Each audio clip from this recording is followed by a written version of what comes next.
This was supposed to be a banner year for tourism at Wilderness Trail and all the other elite distilleries that make up what's known as the Kentucky Bourbon Trail. But this is also 2020, and the U.S. is in the grip of a pandemic. It has been tough. Shane Baker is the co-founder and master distiller, one of the guys here who has to make the tough decisions in a world turned upside down. It's our holiday season.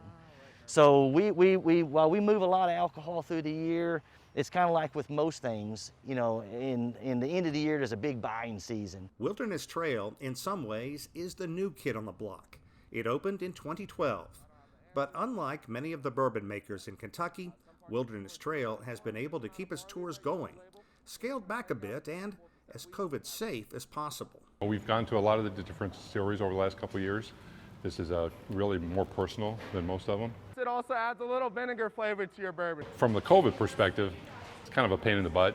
You know, we're trying to get through it. You know, I avoid the mask as much as possible, but it is what it is, right? The industry is considered an essential service in Kentucky.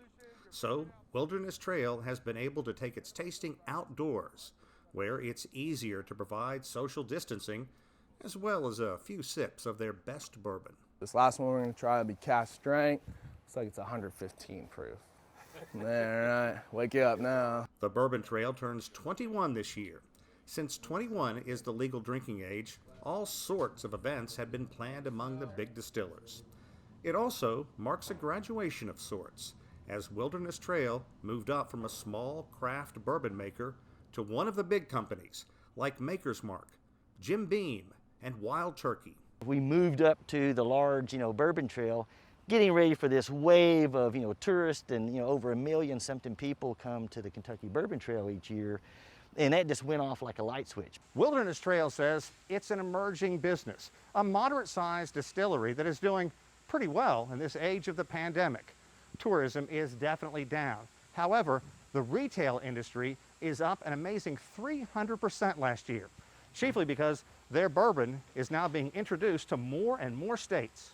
When 25% or better of our business just disappeared because of bars and restaurants, we were able to kind of see a recovery of that as people went to the retail stores and picked up our product. It is not the kind of business plan you draw up, but COVID-19 has forced everyone to be more creative to make ends meet. Baker's team has been lucky. He says the pandemic has forced about 30% of the businesses in the region to close. The rest are ready for a better 2021 and a chance to toast what they hope is a better year ahead. Sean Caleb's CGTN, Danville, Kentucky.